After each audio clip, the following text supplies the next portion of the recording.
السلام علیکم ورحمۃ اللہ وبرکاتہ۔ الحمد للہ رب العالمین، اشہد ان لا الہ الا اللہ وحدہ لا شریک لہ، وأشهد أن سيدنا ومولانا محمدا عبده ورسوله، صلى الله تبارك وتعالى عليه وعلى آله وأصحابه وذرياته أجمعين. أما بعد، فأعوذ بالله من الشيطان الرجيم. بسم الله الرحمن الرحيم. تبارك الذي بيده الملك وهو على كل شيء قدير. الذي خلق الموت والحياة ليبلوكم أيكم أحسن عملا وهو العزيز الغفور. صدق الله مولانا العلي العظيم.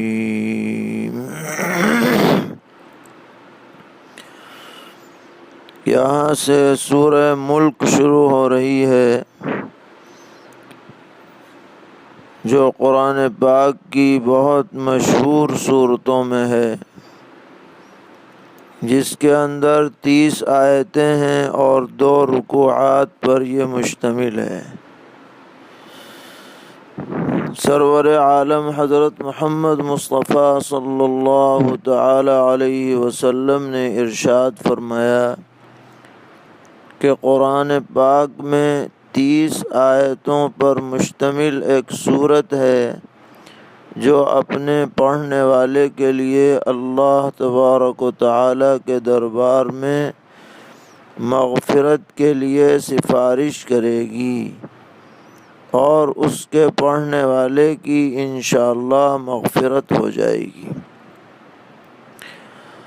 بعض روایات میں یہ مضمون بھی وارد ہے کہ نبی اکرم صلی اللہ تعالی علیہ وسلم نے فرمایا کہ میرا جی چاہتا ہے کہ یہ سورہ ملک ہر مسلمان بلکہ ہر انسان کے دل میں محفوظ ہونی چاہیے۔ سیدنا حضرت عبداللہ ابن عباس رضی اللہ تعالی عنہ نے ایک مرتبہ ایک صاحب سے فرمایا کہ کیا میں تمہیں ایسا تحفہ نہ دوں جس سے تمہیں بہت خوشی ہو؟ تو انہوں نے عرض کیا کہ حضرت ضرور ایسا تحفہ عطا فرمائیے۔ تو آپ نے فرمایا کہ سورہ ملک خود بھی پڑھا کرو اور اپنے گھر والوں کو بھی سکھلاؤ، اپنی تمام اولادوں کو اور بچوں کو اور جو آس پڑوس کے لوگ ہیں ان سب کو اس کی تعلیم دو، اس لیے کہ یہ سورت المنجیہ ہے، نجات دینے والی، اور المجادلہ ہے، یعنی اللہ تبارک و تعالی کے دربار میں اپنے پڑھنے والے کے لیے یہ حجت کرے گی اور اصرار کرے گی کہ اس کو بخش دیا جائے اور اس کی مغفرت کا فیصلہ کیا جائے۔ اس لیے ہم سب کو اس سورت کو یاد کرنا اور اس کو اہتمام کے ساتھ پڑھنا اس کے اوپر پابندی کرنی چاہیے۔ روایت میں یہ بھی ہے کہ نبی اکرم علیہ الصلاۃ والسلام رات میں سونے سے پہلے اس سورت کی تلاوت فرمایا کرتے تھے دیگر بعض سورتوں کے ساتھ۔ تو ہمارے لیے بھی کوئی مشکل کی بات نہیں ہے، 2 رکوع کی سورت ہے، 30 آیتیں ہیں، تھوڑی سی محنت سے یہ یاد ہو سکتی ہے، اور اگر بالفرض یاد نہ ہو تو ناظرہ پڑھ لے آدمی سونے سے پہلے یا عشاء کے بعد، اس کے پڑھنے کا معمول بنائیں گے تو انشاءاللہ اس کے فوائد و ثمرات اللہ تبارک و تعالی سے ہمیں نصیب ہوں گے۔ جس طرح اس کی تلاوت مفید ہے، فائدے سے خالی نہیں ہے، اسی طرح اگر مزید فائدہ ہم چاہتے ہیں تو اس کے اندر ہمارے نصیحت اور عبرت کے لیے بہت سے مضامین ایسے موجود ہیں جو ہر وقت ہمیں پیش نظر رکھنے چاہیے۔ اگر آپ اس سورت کے معانی پر غور کریں گے تو اللہ تبارک و تعالی کی قدرت کاملہ، اس کی کبریائی، اس کی بڑائی اور اس کی حسن تخلیق یہ ذہن میں جاگزیں ہو جائے گی۔ اس لیے بہت ہی اہم اور اچھے انداز میں اس سورت کے اندر اللہ تبارک و تعالی نے اپنی قدرت کے مظاہر پیش فرمائے ہیں۔ چنانچہ اس کا آغاز ہی بہت ہی شاندار انداز میں کیا جا رہا ہے کہ تبارک الذی بیدہ الملک، بڑی بابرکت ہے وہ ذات جس کے قبضے میں ہر طرح کی حکومت اور بادشاہی ہے۔ یہ اگرچہ چھوٹا سا جملہ ہے مگر اللہ تبارک و تعالی کی زبردست قدرت کاملہ کو اس میں بیان کر دیا گیا ہے۔ دنیا میں بھی بہت سے بادشاہ ہوتے ہیں جو اپنی حکومت چلانے کا دعویٰ کرتے ہیں، لیکن آپ غور کریں کہ جو بھی بادشاہ ہے اس کی بادشاہی کسی نہ کسی حد میں محدود ہے۔ کوئی کسی ملک کا ہے، کوئی کسی ملک کا ہے۔ ایسے تو بہت ہی کم لوگ دنیا میں ہوئے ہیں جو ساری دنیا پر حکومت کرنے والے ہوں۔ پھر دوسری بات یہ ہے کہ جو بادشاہ ہیں بھی وہ بھی صرف اپنے جیسے انسانوں پر حکومت کرتے ہیں، جانوروں پر ان کا کوئی زور نہیں ہے، کیڑے مکوڑوں پر زور نہیں ہے، ہواؤں پر زور نہیں ہے، چاند سورج ستاروں پر زور نہیں ہے، مچھلیوں پر زور نہیں ہے، سمندر کی مخلوقات پر زور نہیں ہے۔ تو یہ بیچارے جو اپنے کو بادشاہ کہہ رہے ہیں، ان کی بادشاہی تو بس نام چارے کی ہے، دکھانے کی ہے، دکھانے کی۔ ان کے اختیارات بھی محدود ہیں، ان کا علاقہ بھی محدود ہے، اور اگر بالفرض کوئی ہو بھی جائے تو زیادہ سے زیادہ کچھ زمین کے حصے پر اپنی حکومت چلا سکتا ہے، مگر اللہ تبارک و تعالی کی حکومت وہ ہے جو آسمانوں پر بھی ہے، زمینوں پر بھی ہے، بحر پر بھی ہے، بر پر بھی ہے، ہر طرح کی مخلوقات پر اس کی حکومت محیط ہے۔ اسی لیے دوسری جگہ قرآن پاک میں اللہ تبارک و تعالی نے ارشاد فرمایا فَلِلَّهِ الْحَمْدُ رَبِّ السَّمَاوَاتِ وَرَبِّ الْأَرْضِ رَبِّ الْعَالَمِينَ وَلَهُ الْكِبْرِيَاءُ فِي السَّمَاوَاتِ وَالْأَرْضِ وَهُوَ الْعَزِيزُ الْحَكِيمُ، یعنی اللہ ہی کے لیے ہر طرح کی خوبیاں ہیں، جو آسمانوں کا بھی مالک ہے، جو زمین کا بھی مالک ہے، جو تمام جہانوں کا بھی مالک ہے، اور اسی کی بڑائی ہے آسمانوں میں اور اسی کی کبریائی ہے زمین ہے، اور وہی زبردست ہے، وہی حکمت والا ہے۔ تو ایسی زبردست حکومت اور ایسا زبردست اقتدار اور ایسا زبردست اختیار اللہ تبارک و تعالی کے علاوہ کسی کے پاس نہیں ہے، اور یہ صفت تو کسی میں پائی ہی نہیں جاتی کسی بھی درجے میں کہ وہ ہر چیز پر قادر ہے۔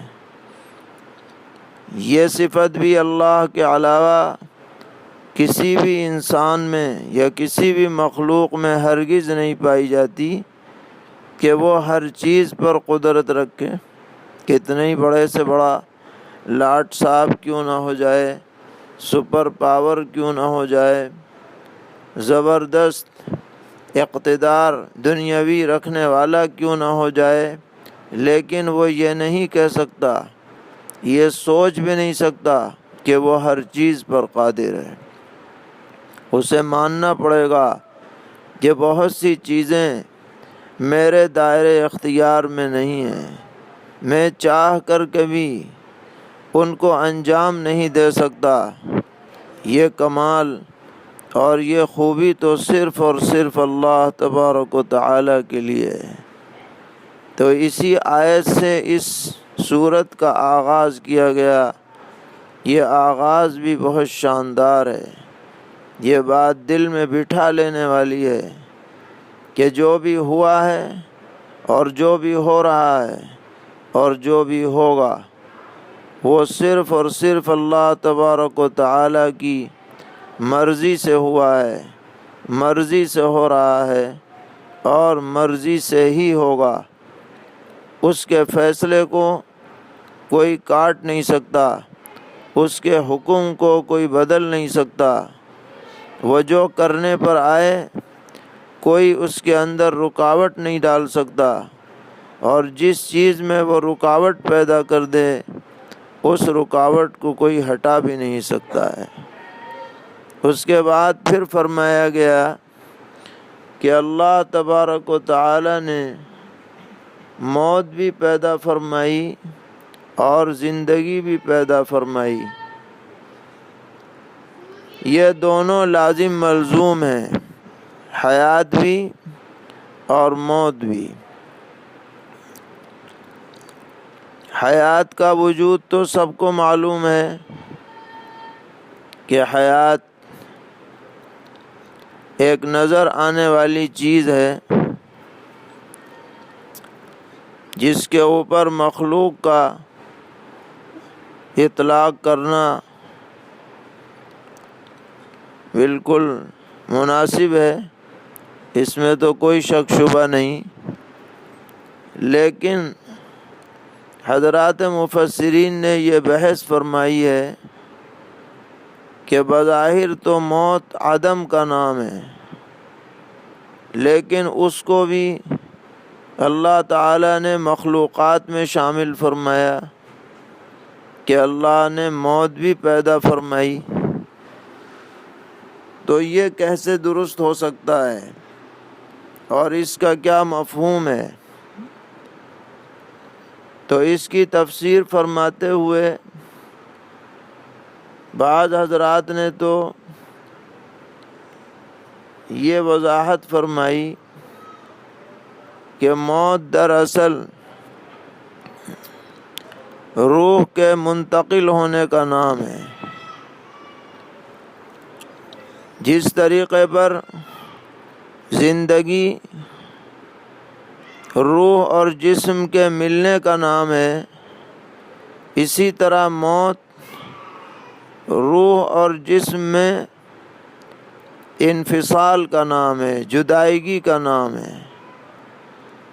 لہذا جس طریقے پر جسم اور روح کا ملنا ایک وجود اپنے اندر رکھتا ہے، اسی طریقے پر روح کا جسم سے الگ ہو جانا اور اپنے مستقر پر جا کر ٹھہر جانا، اور اس کے بعد پھر جب قیامت قائم ہوگی تو نئے بدن کی طرف اس روح کا منتقل ہو جانا، یہ بھی اپنے اندر ایک وجود رکھتا ہے۔ لہذا اس ساری صورت کے اوپر مخلوق کا اطلاق کر دیا جائے تو اس میں کوئی حرج کی بات نہیں ہے۔ اور دوسری توجیہ یہ فرمائی گئی بعض حضرات کی طرف سے کہ یہاں پر تخلیق سے مراد انتظام ہے، یعنی اللہ تعالیٰ نے زندگی کا بھی انتظام فرمایا اور موت کا بھی انتظام فرمایا۔ تو اگر یہ معنی لیے جائیں تو پھر کوئی اشکال کی بات ہی نہیں۔ اور ایک تیسری تفسیر بھی ہے، اور وہ تفسیر یہ ہے کہ اللہ تبارک و تعالی نے موت کو ایک جسم مثالی عطا فرمایا ہے، اور وہ جسم مثالی ایک مینڈھے کی شکل میں ہے، جس کی تائید اس روایت سے ہوتی ہے جس میں جناب رسول اللہ صلی اللہ تعالی علیہ وسلم نے فرمایا کہ جب جنتی جنت میں چلے جائیں گے اور سارے جہنمی جہنم میں چلے جائیں گے تو ان دونوں کے درمیان میں ایک دیوار پر ایک مینڈھے کو لایا جائے گا اور سارے جنتیوں کو پکارا جائے گا کہ یہ دیکھو یہ مینڈھا ہے، جانتے ہو کیا ہے؟ تو سب کے ذہن میں یہ بات آئے گی کہ یہ موت ہے۔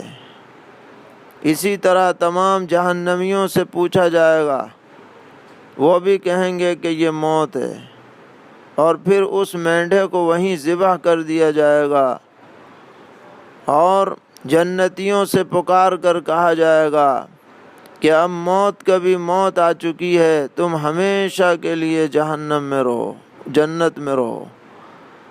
اور جہنمیوں سے پکار کر کے کہا جائے گا کہ اب موت کو بھی موت آ چکی ہے، تم ہمیشہ جہنم کے اندر رہو۔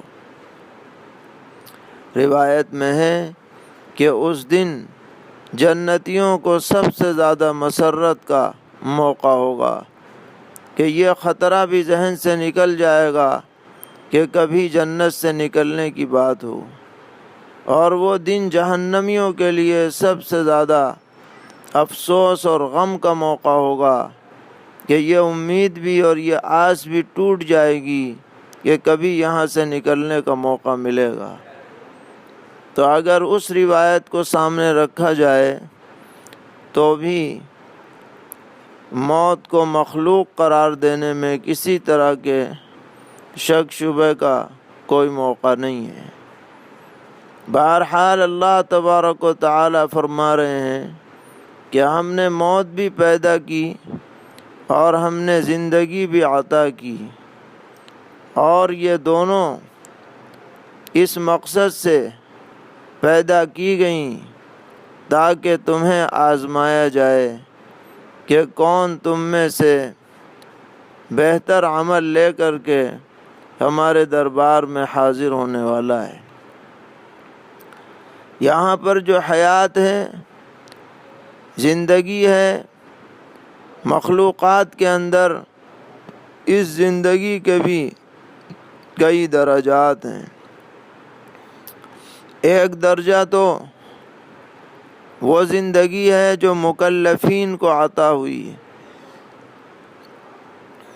مثلا انسان کو عطا ہوئی، یہ کامل زندگی ہے۔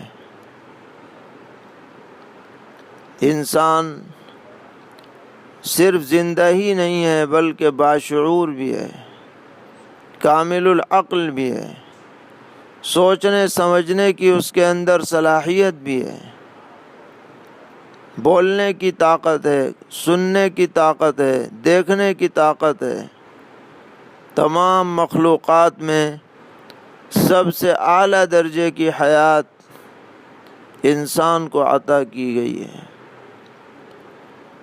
اس کے بعد دوسرا درجہ دیگر جانداروں کا ہے کہ حیات ان میں بھی ہے، عدم سے وہ بھی وجود میں آتے ہیں، لیکن ان کے اندر وہ صلاحیتیں نہیں ہیں، وہ کمالات نہیں ہیں جو کمالات اللہ تعالیٰ نے ایک انسان کو عطا فرمائے ہیں۔ تیسرے نمبر پر زندگی نباتات میں بھی ہے۔ نباتات کی زندگی یہ ہے کہ ان میں بڑھوتری ہوتی ہے۔ پہلے ایک پودا بالکل چھوٹا ہوتا ہے، پھر وہ بڑھتا ہے بڑھتا ہے بڑھتا ہے، تناور درخت بن جاتا ہے۔ اس کو کاٹ دیا جائے تو بڑھوتری رک جاتی ہے۔ تو اس کے اندر بھی ایک حیات نباتی پائی جاتی ہے، اسی حیات کے اثر سے اس کے اندر بڑھوتری ہوتی ہے، تو یہ حیات ہے۔ لیکن یہ دونوں حیات جو ہیں انسان کے علاوہ، ان کو اللہ تعالیٰ نے مکلف نہیں بنایا ہے۔ جانور دنیا میں زندگی گزاریں گے، پیدا ہوں گے، کھائے پیئیں گے، مر جائیں گے۔ میدان حشر میں ان کو زندہ کیا جائے گا، اور اگر کسی نے کسی دیگر جانور کے ساتھ زیادتی کی ہوگی، اس کا بدلہ برابر سرابر کر کے کہہ دیا جائے گا کونو ترابا، تم پھر مٹی بن جاؤ، جسے دیکھ کر کفار بھی یہ کہیں گے یا لیتنی کنت ترابا، کہ کاش کہ ہمیں بھی مٹی بنا دیا جاتا۔ تو ان سے جنت جہنم کا کوئی مطلب نہیں ہے، جیسے پیدا ہوئے ویسے ہی ختم ہو گئے۔ اسی طرح یہ نباتات، یہ اگرچہ اللہ تعالیٰ کی تسبیح اور پاکی بیان کرتی ہیں، ان میں داخل ہیں، لیکن ان سے بھی کوئی مواخذے کا معاملہ نہیں ہے۔ اسی طرح جمادات، جن میں بڑھوتری بھی نظر نہیں آتی ہمیں، اگرچہ ممکن ہے کہ اللہ کے علم میں ہوتی ہو، ان سے بھی کوئی مواخذے کی بات نہیں ہے۔ لیکن یہاں جو مضمون ہے وہ دراصل مکلفین کے لیے ہے، کیونکہ اس میں آزمائش کی بات کہی گئی، تو آزمائش تو ہماری ہو رہی ہے، اور موت کو سامنے رکھ کر ہی آدمی دنیا کی زندگی کو کارآمد بنانے کی فکر کر سکتا ہے۔ اگر موت کا تصور آدمی کے دل سے نکل جائے تو وہ کبھی بھی نیک عمل بھی نہیں کرے گا، صحیح راستے پر چلنے کی کوشش بھی نہیں کرے گا۔ تو یہ دونوں لازم ملزوم ہیں۔ موت کا تصور دنیا کی زندگی اچھی گزارنے کے لیے ضروری ہے، اور دنیا کی زندگی موت کے بعد اس کے ثمرات مرتب ہونے کے لیے ضروری ہے۔ یوں سمجھا جائے کہ دنیا کی زندگی کھیتی باڑی کا زمانہ ہے، محنت کرنے کا زمانہ ہے، بیج ڈالنے کا زمانہ ہے، پانی دینے کا زمانہ ہے، اور موت کے بعد جو زندگی آئے گی وہ اس کھیتی سے غلہ اور فائدہ اٹھانے کا زمانہ ہے۔ جو یہاں پر بیج ڈالے گا اور کھیتی پر محنت کرے گا، وہی مرنے کے بعد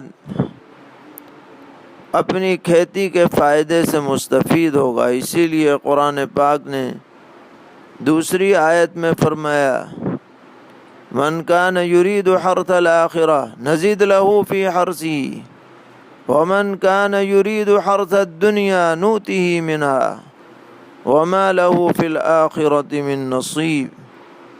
جو آخرت کی کھیتی چاہتا ہے، یعنی اپنی کھیتی کا نفع آخرت میں چاہتا ہے، تو ہم اسے بڑھا کر عطا کریں گے، تصور سے زیادہ عطا کریں گے۔ اور جو بھائی دنیا میں مست ہے، کھایا پیا مر گیا، بس اللہ کے احکام اور اللہ کی ہدایات کا پاس و لحاظ نہیں رکھا، تو یہاں کچھ نہ کچھ فائدہ تو مل ہی جائے گا محنت کا، لیکن آخرت میں اسے کچھ ملنے والا نہیں ہے۔ اس لیے اللہ تبارک و تعالی نے بہت ہی بہترین انداز میں ہمیں توجہ دلائی کہ زندگی اور موت کا تصور ہمیشہ ذہن میں قائم رکھو اور اچھا عمل کرنے کی کوشش کرو، تاکہ تمہیں آخرت میں کسی بھی ندامت اور شرمندگی سے سابقہ نہ پڑے۔ فرمایا تبارک الذی بیدہ الملک وہو علی کل شیء قدیر۔ بڑی برکت ہے اس ذات کی جس کے ہاتھ میں ہے ہر طرح کی بادشاہی، اور وہ ہر چیز کو کرنے پر قادر ہے۔ الذی خلق الموت والحیاة لیبلوکم ایکم احسن عملا۔ جس نے بنائے آسمان، جس نے بنائی موت، اور جس نے بنائی زندگی، تاکہ تم کو جانچے کہ تم میں سے کون اچھا کام کرتا ہے۔ تو اس نے موت بھی پیدا کی، اس نے زندگی بھی عطا فرمائی، یہ آزمائش کے لیے ہے کہ کون آخرت میں بہتر عمل لے کر کے حاضر ہوگا۔ وَهُوَ الْعَزِيزُ الْغَفُورُ، اور وہ بہت زبردست ہے، بخشنے والا ہے، یعنی بہت سی غلطیوں کوتاہیوں کو تو وہ ویسے ہی معاف کر دیتا ہے۔ اور بھائی بڑے سے بڑا پاپی اور گنہگار اس کے دربار میں آئے اور سچے دل سے توبہ چاہے تو اللہ تعالیٰ اسے بھی معاف فرما دیتے ہیں۔ اللہ تعالیٰ ہم سب کو اس زندگی کی قدردانی کی توفیق عطا فرمائے، ناقدری سے، ناشکری سے، غفلت میں ضائع کرنے سے ہماری حفاظت فرمائیں، کوتاہیوں سے درگزر فرمائیں۔ وآخر دعوانا ان الحمد للہ رب العالمین۔